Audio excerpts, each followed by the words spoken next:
Mr. President, we so appreciate you giving us an hour of your time. I want to start by addressing the elephant in the room, sir. A lot of people did not think it was appropriate for you to be here today. You have pushed false claims about some of your rivals, from Nikki Haley to former President Barack Obama, saying that they were not born in the United States, which is not true. You have told 4 congresswomen of color who were American citizens to go back to where they came from. You have used words like animal and rabid to describe black district attorneys. You've attacked black journalists, calling them a loser, saying the questions that they ask are, quote, stupid and racist. You've had dinner with a white supremacist at your Mar-a-Lago resort. So my question, sir, now that you are asking black supporters to vote for you, why should black voters trust you after you have used language like that? Well, first of all, I don't think I've ever been asked a question in such a horrible manner. First question. You don't even say, hello, how are you? Are you with ABC? Because I think they're a fake news network, a terrible network. And I think it's disgraceful that I came here in good spirit. I love the black population of this country. I've done so much for the black population of this country, including employment, including opportunity zones with Senator Tim Scott of South Carolina, which is one of the greatest programs ever for black workers and black entrepreneurs. I've done so much, and you know, and I say this, historically black colleges and universities were out of money, they were stone cold broke, and I saved them, and I gave them long-term financing, and nobody else was doing it. I think it's a very rude introduction. I don't know exactly why you would do something like that. And let me go a step further. I was invited here, and I was told my opponent, whether it was Biden or Kamala, I was told my opponent was going to be here. It turned out my opponent isn't here. You invited me under false pretense. And then you said, you can't do it with Zoom. Well, you know, where's Zoom? She's going to do it with Zoom, and she's not coming. And then you were half an hour late. Just so we understand, I have too much respect for you to be late.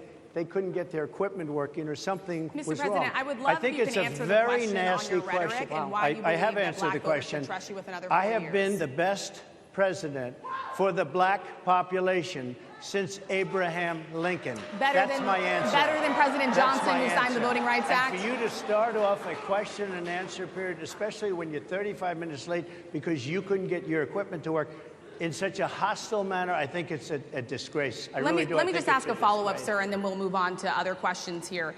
Some of your own supporters, including Republicans on Capitol Hill, have labeled Vice President Kamala Harris, who is the first black and Asian American woman to serve as vice president and be on a major party ticket, as a DEI hire.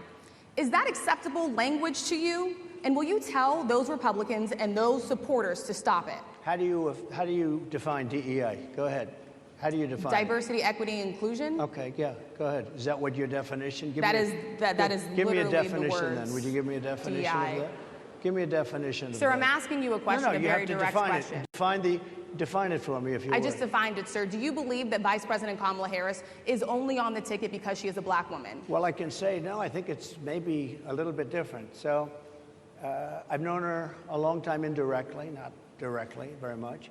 And she was always of Indian heritage, and she was only promoting Indian heritage. I didn't know she was black until a number of years ago when she happened to turn black, and now she wants to be known as black.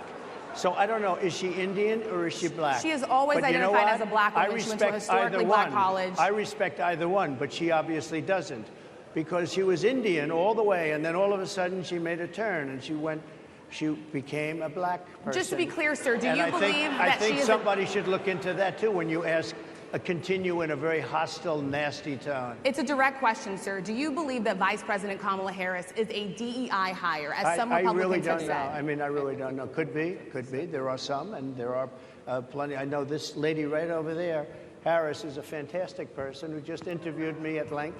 And we had a great interview, I think, and I heard you got very good ratings on that interview. Well, you told me it was the longest one of your life, so we had a good discussion. Look, I want to talk about why you're here today. I mean, it is not lost on us how divided we are as a country. And as you were coming today, we really got to see that we were divided along the lines of race, along the lines of gender. And there is this question of, in this moment where we are, why come here? What is your message today? My message is to stop people from invading our country that are taking, frankly, a lot of problems with it. But one of the big problems, and a lot of the journalists in this room I know and I have great respect for, a lot of the journalists in this room are black.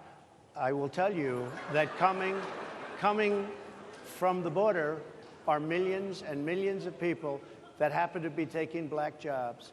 You had the best. What exactly is a black job, sir? A black job is anybody that has a job. That's what it is. Anybody that has a job. All right. And Mr. they're taking the employment away from black people. They're coming in, they're invading. It's an invasion of millions of people, probably 15, 16, 17 million people. I have a feeling it's much more than that. And everybody's been seeing what's happened. The first group of people, the black population, is affected most by that. And Kamala is allowing it to happen. She's the border czar. She's the worst border czar in the history of the world. There's never been a border czar like this. She's never even essentially been. She said she was there once, but not the right part of the border.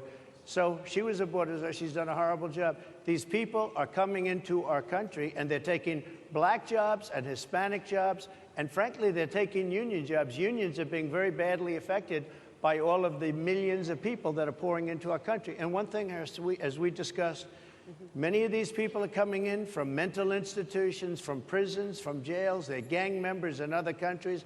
Other countries are setting loose their prisoners. They're opening up their prisons and their mental institutions, and they're taking their bad people, drug dealers, gang members, and they're bringing them into the United States. And by the way, their crime rate is going down, and our crime rate is going to be a disaster. Mr. President, I want to get into how you address some of the issues with black communities. And I say that plural because we live in communities of color that are different. We're not all the same. We don't vote the same. We don't think the same. True. It's not monolithic.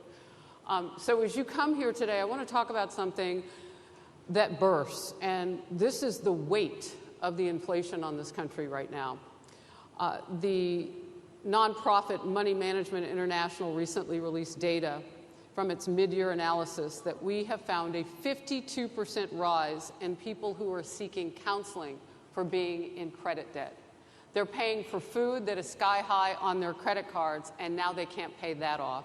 The credit counseling nonprofit MMI, as I said, is saying now that they've seen surges that they haven't seen since we were in a pandemic of people in financial trouble. Much of that falls on the shoulders of single moms, single black moms, when you look statistically. Yeah. How do you turn it around? What's your plan for the black community when it comes to money? So, first of all, it's very hard to hear you for whatever reason because of the fact that they have bad equipment, because I guess, you know, this woman was unable to get the right equipment. But it's very hard for me to hear you, but I can hear every other word. It's very difficult, actually. But so I don't know if they can fix it or do something with it, but I'll do the best I can with it. The inflation is absolutely destroying our middle class, our working class, virtually every class. Inflation is a disaster in our country. Inflation is a country buster. It breaks every country. And we had, in my opinion, the worst inflation we've had. They say it's 58 years, but I think it's much more than that. It's been devastating. And if you just take a look at a lot of things they don't include, like interest rates. Interest rates went from 2.4% to 10%, and you can't get the money. People can't buy houses. They no longer have the American dream. Young people, young black people, they don't have the American dream anymore. They can't buy a house. They can't borrow the money because of the cost of the money. They can't buy it because of the cost of housing, because of the cost to build it, because of inflation. Inflation is a disaster, and it's destroying our country, and it's destroying the black community probably as much or more than any. So what do you do? What's your plan? You know what we have to do? We have to bring down the cost of energy, and that's going to bring down the cost of inflation. This was all started with a bad energy policy by Joe Biden. By the way, just if I might, I was running against a man named Biden. You probably saw that. And he was losing very badly in the polls, and then he had a rather bad debate. I would say it was a bad debate. I would say it was one of the worst debates in history. And his poll numbers crashed. And instead of saying, you know, let's keep going and maybe something happens the other way, they said, oh, we're going to replace him. Let's just replace him. That's like you're in a fight, a prize fighter's in a fight. He's not doing what you say, let's bring in another fighter. So our whole campaign was steered toward him, and now we have to steer it toward him. But ultimately it's the same because they have bad policy. They have policies of open borders, unbelievable open borders, horrible energy policies. They want to get rid of, as you say, gasoline in cars. They want to get rid of oil. They want to get rid of efficient heating. Mr. President. Environmentally, what they're doing is killing our country. They're absolutely destroying our country. But the inflation is the thing that's hurting the black worker, the black population, and every other population within our country. Inflation is the worst it's been, I think, in over 100 years. And they'll fact check it. They'll say, it's only 58. Whatever it may be, they don't add all the numbers. They don't add the really bad numbers, and you can check that too. But inflation, Harris, is absolutely destroying this country and the people in our country. Yes, Mr. President, can I ask you another question Yes, that is also impacting Black Americans? And that's very clear now. Good. I'm sorry? It's very clear. I hear you. Okay. So Sonia Massey, someone from Illinois, an unarmed black woman, was shot the other day in her home by a deputy sheriff. The deputy has since been charged with murder. You've said police would get immunity from prosecution if you win. Why should someone like that officer have immunity, in your opinion? Immunity? Immunity. I don't know the exact case, but I saw something, and it didn't look good to me. It didn't look good to me. Are you talking with the water, right? Yeah, well, police unions are not backing this person either. Okay. But again, why would... They're going to be charging the officer. I guess they're charging the officer. So why should he receive immunity?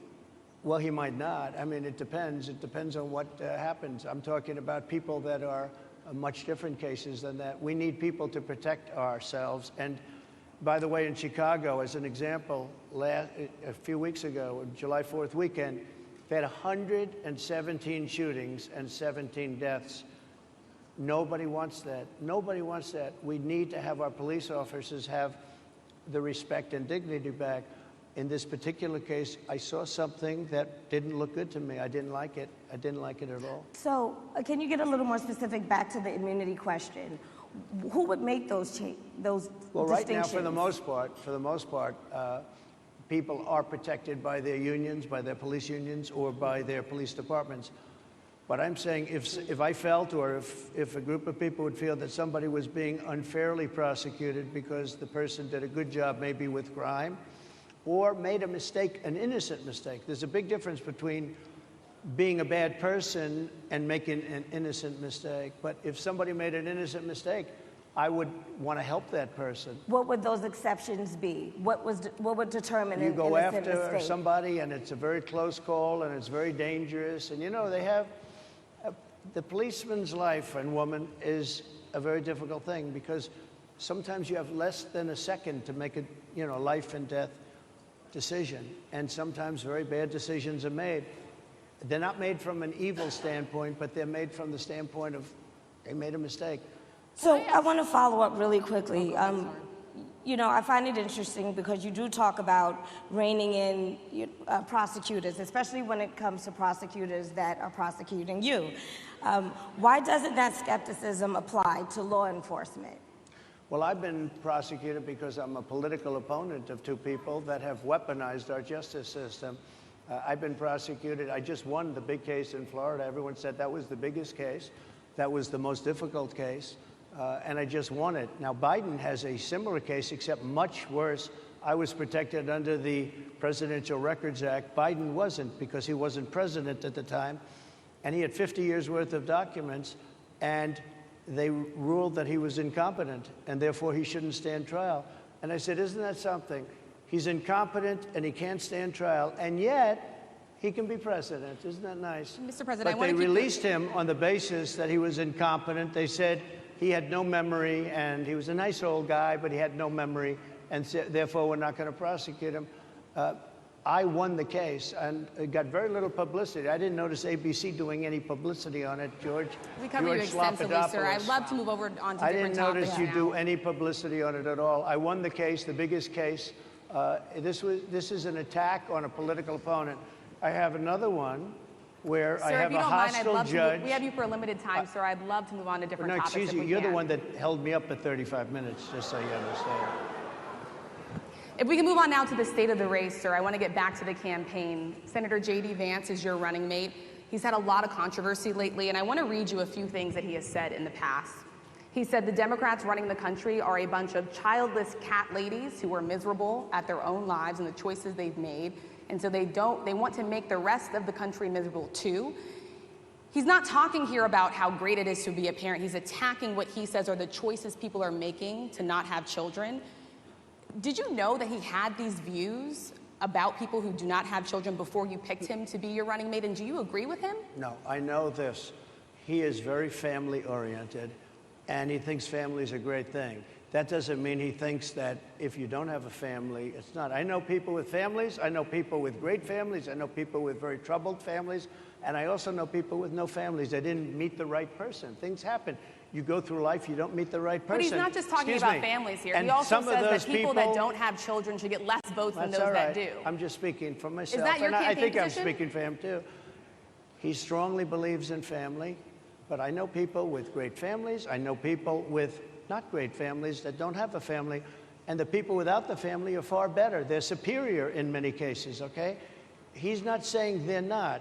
What he's saying is that he thinks the family experience is a very important thing. It's a very good thing. But that doesn't mean that if you grow up and you grow older and you don't meet somebody that would be wonderful to meet and would have been good, that that's a bad thing. He's not saying that. My interpretation, you'll have to ask him, actually, but my interpretation is he's strongly family-oriented, but that doesn't mean if you don't have a family, there's something wrong with it. Just Mr. one last President? point, and then we'll move on. Just one of the bedrock principles of American life is one person, one vote. Senator J.D. Vance has suggested that someone who has children should have more votes than a person who does not have children.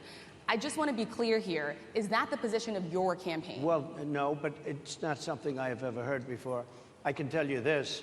Right now you have illegal aliens coming into our country, many from prisons and many from mental institutions, and they want to give them votes. I don't think they should have votes. They came into our country illegally, People and who they're are only taking the American vote away citizens from are all allowed of the to vote, people in sir. this room that have been here a long time, that have worked hard, that in many cases, and you'll see this happening, if I'm not elected, you're going to see it happening. If I am, you're not going to have any problem.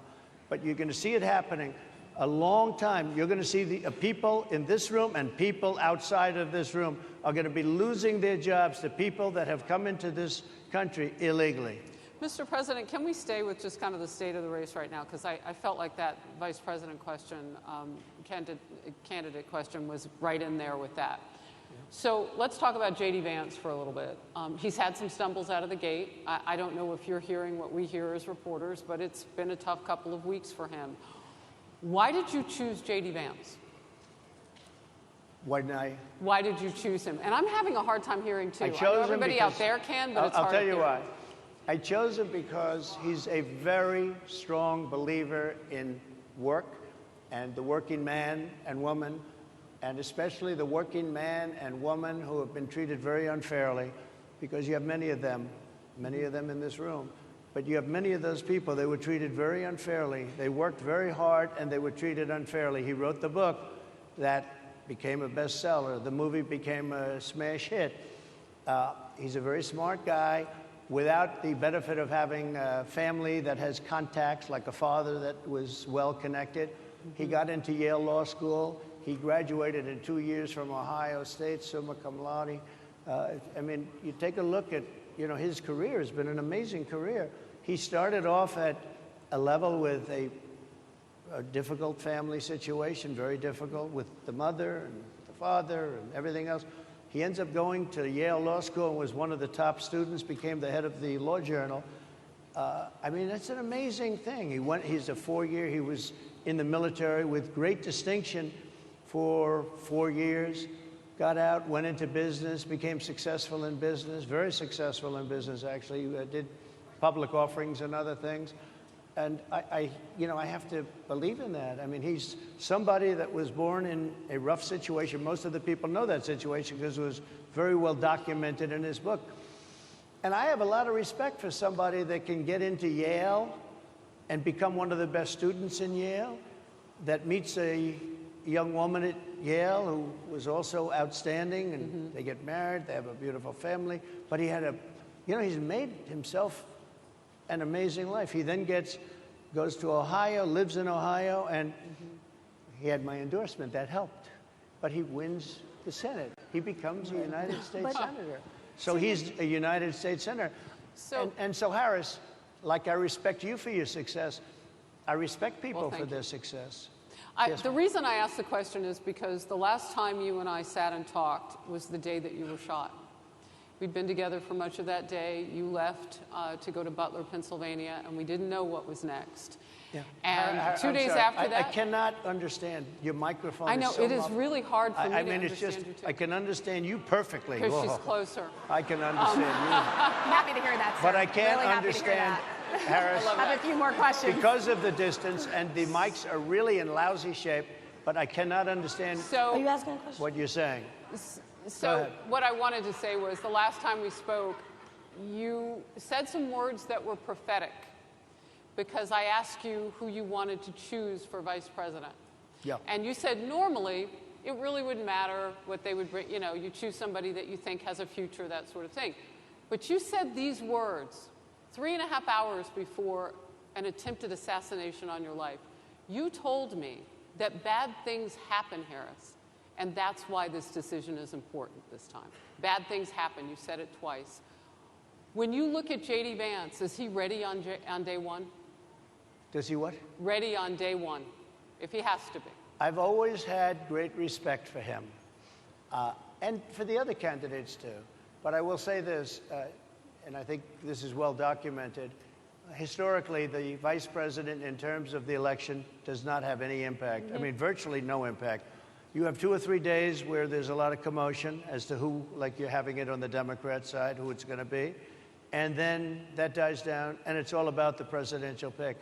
Virtually never has it mattered. Maybe Lyndon Johnson mattered for different reasons than what we're talking about, not for vote reasons, but for political reasons, other political reasons. But historically, the choice of a vice president makes no difference. You're voting for the president, and you can have a vice president who's outstanding in every way, and I think J.D. is. I think that all of them would have been. But you're not voting that way. You're voting for the president. You're voting for me. If you like me, I'm going to win. If you don't like me, I'm not going to win. I'm going to get my J.D. Vance question in. J.D. Vance? I'm going to get my J.D. Vance question in. To your point and to Rachel's point, he, has a lot of opinions about childless women like myself or divorced people like yourself. Do you think, my point is here. But at least it was said in a friendly manner. My point is, do you think the Republican Party is getting a little bit too judgy about people's lives when you think about abortion or when you think about what J.D. Vance is saying? I don't think, look, I think that the Democrat Party is really the one that has the problem. I think they're radical on abortion because they're allowing abortion in the 9th month. They're allowing the death. But I think it's they're about allowing freedom, the death of a baby after the baby is born, based on the governor of Virginia. In every state in the country. Based on the governor of Virginia, they're allowing the death of the baby after it's born. They're allowing abortions in the 8th and 9th month. Well, Democrats have denied. I think they're right. And I think the Republican Party is actually much less. I think I've made them much less radical, perhaps, but the Republican Party, what we're doing is bringing it back to the states where everybody wanted it. Democrats, Republicans, liberals, conservative, everybody wanted abortion brought back. They didn't want Roe v. Wade in the federal government. They wanted it, everybody But the wanted majority it of back. Americans oppose Roe v. Wade being overturned. They Multiple don't know polls have about showed that, this. sir. Right now, they're voting. It brought it back to the states. Now, I happen to believe in the 3 exceptions. Ronald Reagan believed with rape, incest, life of the mother. I do. I think most people do. I think most Republicans do also. But if you take a look, right now they're doing, it's an amazing thing, out of the federal government, it's in states, and people are voting. And I will say, Ohio is let's call it a more liberal version, has been approved. Kansas, the same thing, a little bit surprising to a lot of people. But the people are now voting, and it's taking this issue that's been going on for 52 years and has torn our country apart, and it's giving it to the people to vote on, and they're voting. And many states have already voted. Others are in the process of voting, and it's bringing it back to the people and a vote of the people. And it's not at all radical. And again, you have to follow your heart. I happen to believe in the 3 exceptions. Most people believe in the 3 exceptions. Most Republicans believe in the exceptions. But they don't want to see an abortion in the 9th month or the 8th month. Almost everybody agrees to that. And they certainly don't want to see, in the case of the governor of Virginia, the former governor, I might add, who said, we set the baby aside and then we decide what to do. Meaning, what do? We execute the baby. That's a radical, horrible position.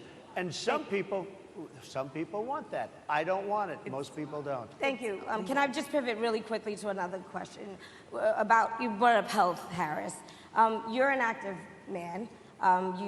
We see you golfing all the time. But if you win, you'll still be president at 82, which is older than Biden is right now. But not mentally. Look, mentally. Here's the question. He's shot. But most people, would you most people, I know many people in their 80s and their 90s that are in great shape. Some of our greatest leaders. You look at throughout the world history, the greatest leaders, some of the greatest leaders in the world were in their 80s. But here's the question. Would you consider stepping down if you felt that your health was declining? Or would you? Oh, absolutely. And who would make, I think I'd know. How would you make that decision? I think I'd know. Look, if I came onto a stage like this and I got treated so rudely as this woman treated me. Oh my goodness. And I'm fine with it because she was very rude, sir. Very rude. That was that wasn't a question. She didn't ask me a question. She gave a statement. That wasn't a question. I repeated your statement, sir, actually. You said you would. You would Oh, make that absolutely. decision If I to step thought down. that I was failing in some way, I want people to be sharp. I'll go a step further. I want anybody running for president to take an aptitude test, to take a cognitive test. I think it's a great idea. And I took 2 of them and I aced them. Well, I took 2 of them. But let me ask you, I would like to have people running for president, and I don't mean because they're 75 or 85. I think anybody running, I'd like to do it. People say it's not constitutional. I would like to have something passed where you can do it. I think we should know. I mean, I've watched what's happened in the last couple of years under this gentleman, and our country is a mess. We have inflation. We have the millions of people falling in. We have Afghanistan, which was the worst, most embarrassing moment in the history of our country. What he has done to our country, and her too, what they've done to our country, she has been a horrible vice president. She's considered the worst vice president in the history of our country. Mr. Don't mean to President, interrupt you, but would you consider taking the cognitive test? Mr. President, I would love to and do make it. it public. Well, I've already taken 2 of them, but I'll do it again. Mr. I President, how do you intend to? I suggested, Harris, that let's take one. I said, Joe and I will go and take a cognitive test. Now, I'd do it with her, too. I would do it with her also. You know what? She failed her law exam. She didn't pass her law exam, so maybe she wouldn't pass the cognitive test. Mr. President, Are you saying she wouldn't pass? Just to be clear, I'm just giving you the facts. to be clear, you don't think I'm Harris just how do you giving the intend, facts. She and didn't look, pass her bar exam, and she didn't think she would pass it, and she didn't think she was going to ever pass it. And I don't know what happened. Maybe she passed it. She did pass it. There's a She man did- over she here. did I in think fact pass he it. must work for Mr. her. President, I would love to ask you about January 6th. You've called yourself the candidate of law and order. Yeah. When Time Magazine asked you if you would consider pardoning all the rioters, you said, yes, absolutely. Sure. You called them patriots. 140 police officers were assaulted that day. Their injuries included broken bones, at least 1 officer lost an eye, 1 had 2 cracked ribs, 2 smashed spinal discs, another had a stroke. Were the people who assaulted those 140 officers, including those I just mentioned, patriots who deserve pardons? Well, let me bring it back to modern day. Like about 5 days ago, we had an attack on the Capitol, a horrible attack on the Capitol. You saw the people that were protesting and spraying these incredible monuments, bells, lions, all these magnificent limestone and granite with red paint, red spray paint, that will never actually come off, especially in the limestone. It will never, I'm a builder, I know about this stuff. It'll never, you'll see it in 100 years from now. They viciously attacked our government. They fought with police. They fought with them much more openly than I saw on January 6th. What's going to happen to those people? What's going to happen to the people in Portland that destroyed that city? But sir, my question is on those. What's going to happen to my the people question is that on tried those to rioters who assaulted Excuse officers. Me. You have to would ask, you pardon what's those going to people? happen? Oh, absolutely, I would. You if would they're pardon innocent, those? If they're innocent, I would pardon them. They've been convicted. And by the way, the Supreme Court just well, they were convicted by a very tough system. How come the people that tried to burn down Minneapolis, how come the people that took over a large percentage of Seattle, how come nothing happened to them? How come the people sir, we're talking about people that were seen beating officers with flagpoles, dragging them down the stairs. They're on video. Have you seen that video, sir? Oh, really? Well, you would pardon those rioters? They shot a young lady in the face who was protesting. They shot her in the face. You know, nobody died that day. You do know that. But people died in Seattle. Nobody died, but people died in Minneapolis. You know people died in Minneapolis. And nothing happens, and nobody ever talks, and nothing happens to those people. But you went after the J6 people with a vengeance. And I'll tell you what about the cops that were, and I'm all for the police, as you know, but what about the police that are ushering everybody into the Capitol? Go in, go in, go in. What about that? Look, nothing is perfect in life, but you have people from Minneapolis, you have people just from 5 days ago in Washington, D.C. They were having fistfights and fighting with the police. They were spraying and destroying. They were desecrating our monuments in Washington, D.C. 5 days ago, and nothing happened to them. And you can't have two systems of justice. That's why they went after me as a political opponent, because they felt they couldn't win without doing that. And we're going to win our cases, and we're going to be vindicated. But I have to spend a lot of time on that, and money. That's what they want. After the election, they won't care. Although in my case, I think they probably will, because the hatred is pretty deep. But I'll tell you, they went after me as a political opponent. That's never happened in our country before, and it sets a terrible, terrible precedent. What do you do on day one if you win? What's your first thing? What do? I close the border. And I do two things, because I can do a lot of things simultaneously. I close the border. We don't want people coming in. We want people to come in, Harris, but they have to be vetted. They have to be checked. They have to come in legally. I want people to come into our country, but they have to be vetted. They have to be checked. So when you say, what do? That, and I drill, baby, drill. I bring energy way down. I bring interest rates down. I bring inflation way down so people can buy bacon again, so people can buy a ham sandwich again, so that people can go to a restaurant and afford it. Because right now, people can't buy food. Your grocery bills are up 40, 50, 60%, right? She's agreeing to me. Oh, she's agreeing. Thank you. I like you very much. Mr. President, I think we are. But it's true. Your grocery bills are up. And then they're mandating that you buy an all-electric car. You know, Elon Musk endorsed me, and he's a friend of mine. He's a good guy. He's a smart guy. But I'm against everybody having an electric car, okay? I'm very much against that. You have to be able to, if you want a hybrid or if you want a gasoline-propelled car. But, you know, we have more liquid gold, gasoline, oil, under our feet than any other country. More than Saudi Arabia, more than Russia, more than any other country. I want to use it. I want to use what we have. I want to bring down prices, bring down costs, and I also have to stop the invasion. And remember, they're taking your jobs. These people coming in are taking your jobs. Project 2025. I think we have to leave it there by the Trump team. All right. So leave it. That is the last word. Thank you so much, Mr. Trump, for coming today and joining us. Well, thank you very much. They've been telling us. Thank you. Thank you, everybody, very much. Great honor. Thank you, Mr. President. Thank you. NEBJ